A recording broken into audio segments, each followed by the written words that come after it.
So ano, magandang araw para matuto. Welcome back sa YouTube channel natin. Ako po si Architect Ed. Kumusta kayo? At ngayon ay pupunta tayo sa mga suppliers natin, no?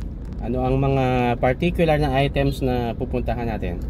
Mga gamit sa kitchen, no? Kitchen counters, no? Kitchen cabinetries. Pupuntahan natin 'yan, no? Para magkaroon kayo ng idea magkano ang aabutin kung sakaling magpapagawa kayo ng isang magandang kitchen, no? Kasi yung titingnan nating mga materials yung mga pang showroom na mga kitchen, no?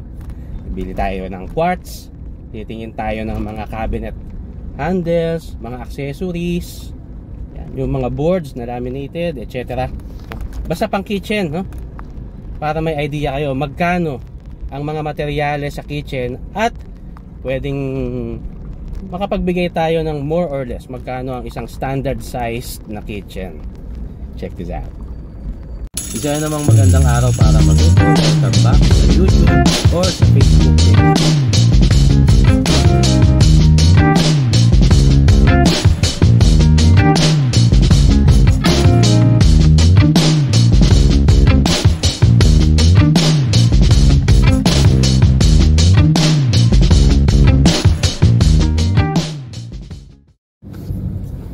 Yung unang nabili ko, ito nasa kahon nandito sa likod ng sasakyan. Hindi ko na naipakita sa inyo kasi kahapon ko pa nabili yan, no? Yan yung farmer sink. Stainless yung binili namin. Nasa 17,100 yan. 33 inches. Pakita ko na lang yung picture kung anong itsura niyan, no? So yan, kung pang showroom na kitchen na modern, kasi nga ang uso ngayon na sink, kitchen sink ay yung farmer house sink. Ito yung sink na nakausli dun sa sa counter mo. Ganyan yung picture na yan. So kung ganyan ang gusto mo, babudgetan mo siya ng 17,000 pesos and above, no? Kung stainless, no? Pero kung fire clay, ang alam ko ang fire clay ay mas mura, pero hindi naman nagkakalayo, no? Pero kung gusto mo ay durable, pang forever, itong makapal na gauge 16 tsaka gauge 18 yata, yan ang recommendation ko sa inyo, recommended ko na product.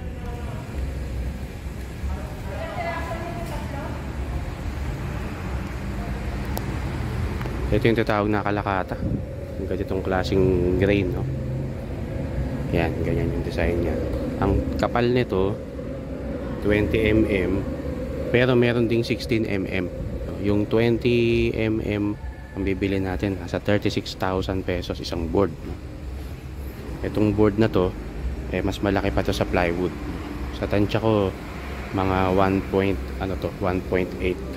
Hindi ako nagkakamali kasi mas matangkad sa akin 1.8 meters by mga 2.4, so mga 8 feet. So siguro mga 6 feet by 8 feet yan. Ito granite naman to.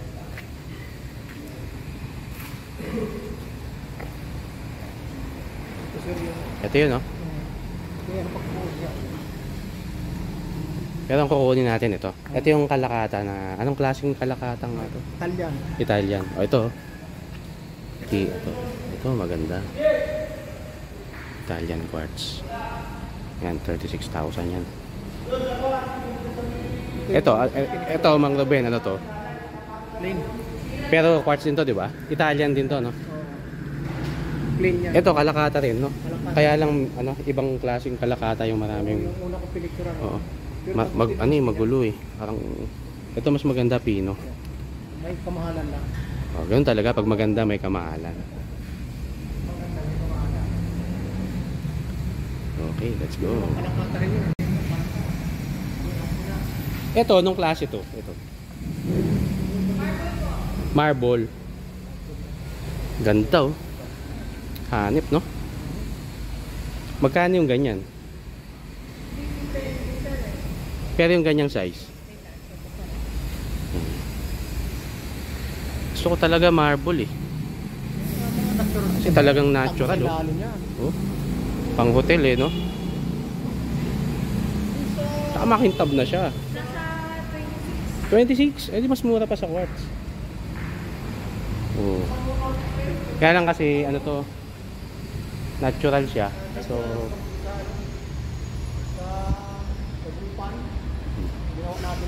ganda na. Silang ganyan. 26,000. Anong size ito? Oh? Ano rin? 1.8. Walang 1.8. 1.6 by parang mga 8 feet din yan eh. Parang 8 feet din. Lagpas 8 feet. 26,000. Hanep. Ito yung shop na pinuntahan namin. Ito sa Uyo Road to eh. H3B. Mausok. O nagkakat din sila oh. O pwede na rin dito ipakat mo to size. Ito yung mga sample nila. Ito, paborito ko to, granite na salt and pepper. Kasi mura eh. Pero maganda rin, di ba? Ito puro quartz. Ang quartz kasi synthetic yan eh. Hindi siya natural na stone. Kaya mas, sa tingin ko kaya mas mahal siya kasi meron pang mga ano eh. May mga ginagawa pa sila bago maging ganyan yung itsura niyan. Whereas yung natural stone, ikakat na lang tapos papakinisin, di ba? Yan, ito yung mga ginagamit na pangkinis, pang seal, pang wax. Yan, ito yung mga iba-ibang gamit. Ito yung mga pang buffing. Binigyan ako ng brochure. Yan. Okay, gusto nyo kayo na lang mag-usap. Alright.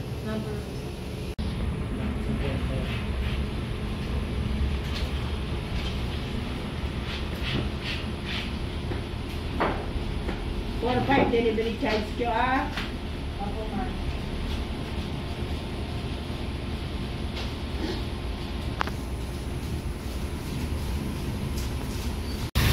Ito Mang Ruben, ano to? Hindi siya quartz. Solid surface lang pala to. May pangalan yan, Majestic yata yan. Eh di mas mura yan. Saka 3 lang ang isang metro yan. Isang square meter, 3.6. Ganon. Pinili natin 6 plus. Oo naman. Halos palahat yan. Presyo yan. Synthetic din naman yung quartz eh. Kaya lang ito, mas plastic yung itsura niya. Ito solid surface. Eh yun nandun, yung puti. Hindi ba yung German white na... Oo, German white. German white yan na ano? German white na Italy. Ano, granite o... Granite yan. Ito. German white. So, nasa magkano yan? Sa tingin mo? Oo. Mga nasa 20 plus yan. 20 plus ang... Isang buo. Isang buo. O hindi rin pala nagkakalayo sa quartz. Yan ang pumapangalawa doon sa binili natin. Okay. Dito naman tayo sa Happy Place, Wilcon Depot, Mindanao Avenue. Bibili tayo rito ng ano, yung gagamitin nating pang backsplash dun sa kitchen. Kasi ang gusto namin ano eh, subway tiles eh. So, let's go.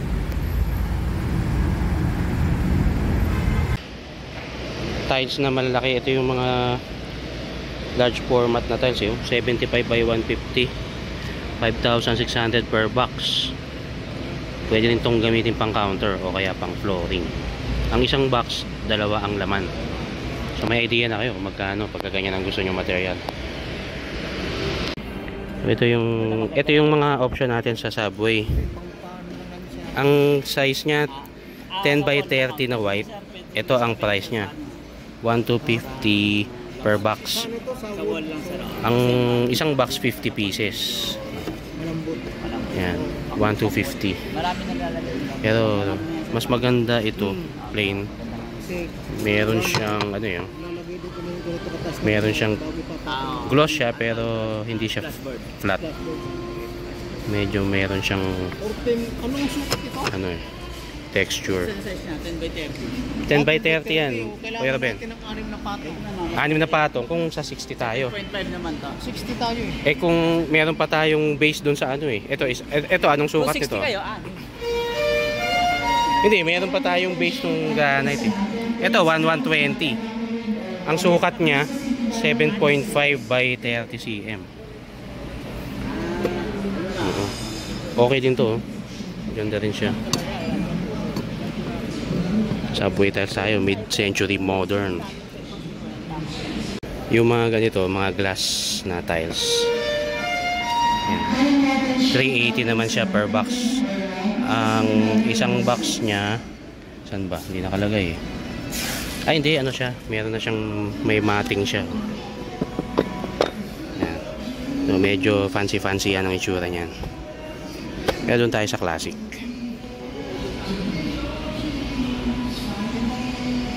Sa mga backsplash ng kitchen, marami naman talagang options.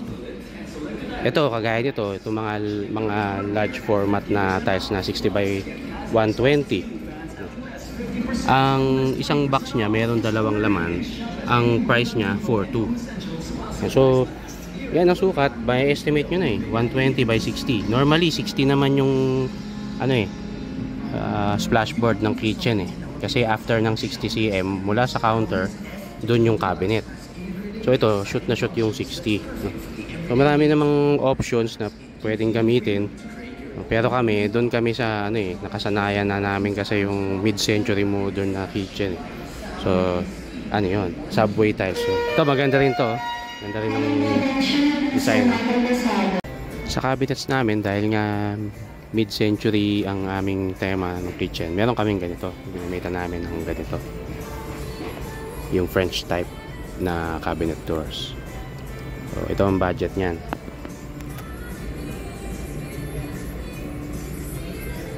Ito naman yung sa 14 by 24. Ito naman yung para sa 16 by 24. Ito, mas malalaki na to.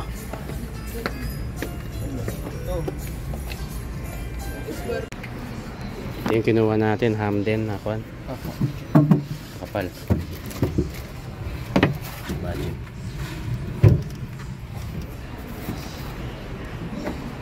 Pero ito yung uso ngayon, quartz.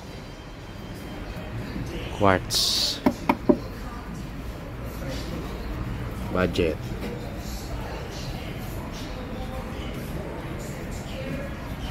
Sukat niya 78 by 50 by 200 yung depth. Yan quartz. Matte. Meron ding matte black. Meron mas maliit. Meron ding white. Pag nalaglag yung pinggan dito, basag ang pinggan. Sobrang tigas nitong quartz na to. Pero yan ang uso ngayon. Alam niyo na. Ito, sa pang happy place, pagka mga cabinets, carpentry, dito ako pumupunta. Dito sa Congressional. Yan. Store niyan. Ito mo, dami nakapark. Jam pack.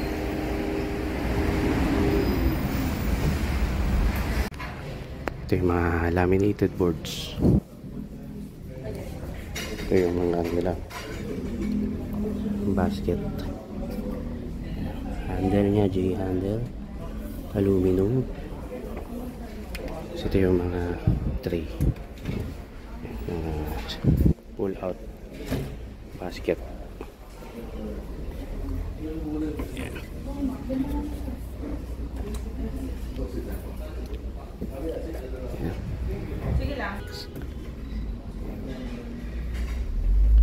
So, itong mga board na to, ito yung mga ganitong board, ang price nito, yung last na bumili ako nito, yung ganitong klase, ito may texture to eh. Mahal to, laminated board ito, hindi mo na pipinturahan. Ganito na itsura nya pag binili mo. Kakat mo na lang, tapos ilalagay mo itong mga fittings na to, itong mga trims na to, tapos itong J handles na to. Tapos, bibilan mo na lang dito mga concealed hinges na kagaya yan. Magkano nga dati yung bilhin natin sa ganito? Mga ben? Parang mga nasa 3, nasa 3. Mga nasa 3,000 mahigit. Siguro mga 3,900. Yung ganito. Yung board. Yung ganito kasi mahal to eh. Itong may texture. Hindi, mahal yan. Yung plain, yun yung mga 2,000 plus. Yan, mga 3,000 plus yan. Oo. Ito yung... Itong mga ganito, ito yung ano... Ito almost 3,000. Ang isang board na plywood size. 4x8. So, dito makabili ka rin ng ganitong mga rail. Ha? 1,007 yung... Concealed lang. Ano pa bang bibili mo dito? Pwede. Okay. Ito yung mga... Yeah. Bibili ka niyan? Sige, tanongin mo kung magkano.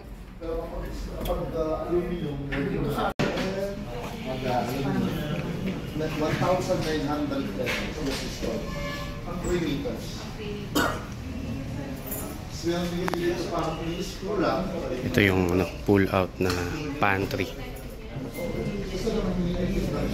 Tanongin natin mamaya kung magkano yung mga ganito.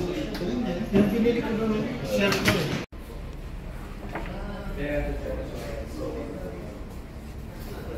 Ito yung syrup pinapakabit pa dun. Ilalim ng ano. Ilalim ng sink. Pero dito hindi nakalagay yung mga presyo. Pwede mo naman i-online yan. Malalaman ang presyo. Lalo na sa ito naman yung bibili ko. Nakabit ko sa tabi ng rate. May sukat naman po yan. 17 inches lang po. Para magamit mo yung nasa Sukat naman sulok. po sa loob. Hindi, pero yung depth sa loob, malaki yan, no? Mayroon din sukat yan. 60 rin po siguro.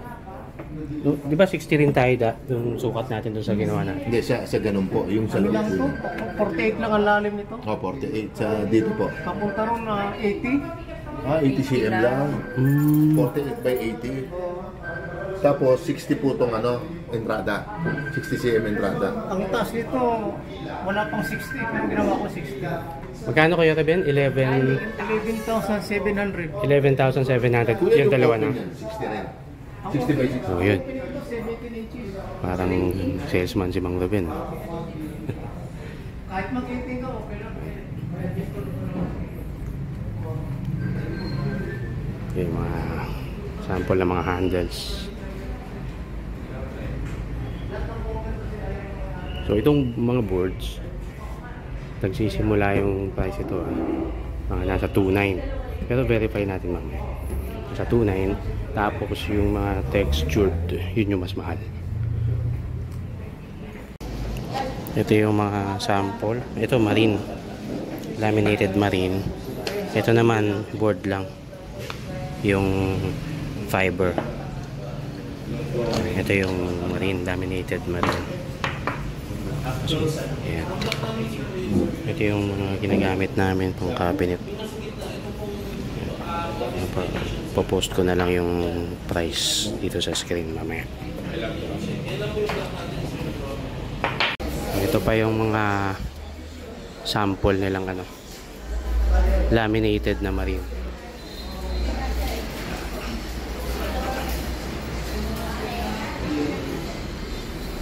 Pwede kang pumili rito ng kung ano yung wood profile, yung wood grain na gusto mo. Ito maganda, oak.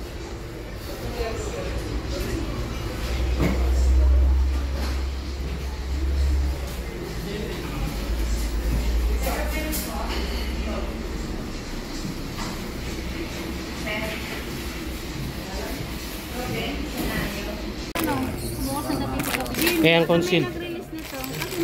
Stainless na ba to? Stainless na. Magkano isa? 50 ba isa nito? Sige po. Parang 50 eh, 50 pesos. Oh, sir. 50, sige. Tapos may discount pa rito. May discount ka, Oo. sir. May discount pa yan eh. Kasi yung pangalan ko, pagka ginamit mo, may discount. Pangalan ko. Pag pangalan mo, sisingilin kang dagdag. Meron akong dyan. Sir, may ano ka, oh. Tataka kasi kami sa ano. Bigyan ako 2,000. 2,000 binayad ko dahil nasa puti. Ayun lang. Okay, so nakita nyo yung mga accessories tsaka yung mga boards, no? Yung yung quartz na binili natin, premium yun, kaya 36,000 ang isang board, no? Pero yung standard lang na quartz, makakabili ka naman ng mga 23,000, yan, 25,000, ganyan ang isang board nya. So, siguro ang isang kitchen na pang condo, yung mga regular na mga kitchen nakikita nyo sa condo na mga wala pang 8 feet ang haba, makakagamit ka lang doon ng isang pirasong quartz. Okay, so sa quartz alam mo na, nasa 23,000 pataas. Sa mga boards naman na pang cabinet, kung ganun din ang sukat, yung mga pang condo na modern na kitchen, modular na kitchen, siguro gagamit ka doon ng mga 5 boards. Ang bawat isang board ay ang presyo niya, sabi mo na, yung standard 2,900 to 3,000, ganyan ang mga presyo ng mga laminated na marine boards. Plus yung mga gagamitin mo mga pull out drawers, mga baskets na wire, no?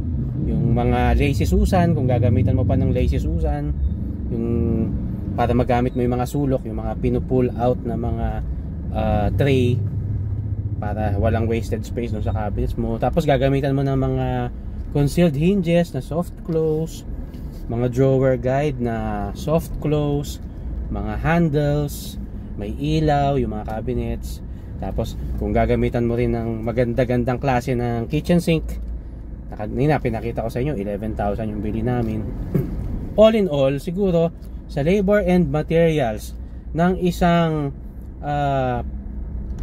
modular na kitchen na mga 8-footer, no? 8-footer, 8 foot ang kanyang haba, siguro safe to say gagastos ka sa labor and materials ng mga 150,000 pesos. Yan, mga ganyan ang budget dyan, labor and materials sa ganong kitchen na ang haba ng counter ay 8 feet. Siyempre hindi pa natin pinag-uusapan dyan yung nook, kung meron ka pang peninsula or breakfast nook at iba pang mga added features ng kitchen. Pero kung meron kang ganong budget, 150, masasabi natin na maganda na, style condo na yung yung kitchen mo. Maraming salamat po sa pagsama nyo sa akin sa pamimili at sa panonood nyo dito sa content natin. Sana natuto kayo. At sa susunod ulit, sana magkita-kita tayo. Don't forget to subscribe kung hindi mo pa nagagawa yon. I-share mo sa iba itong video na ito kung sa tingin mo mayroon pang kakilala ka na makikinabang dito. Again, see you sa next nating content. Maraming salamat po sa inyo. Ingat po tayong lahat. Ako po si Architect Ed. Bye!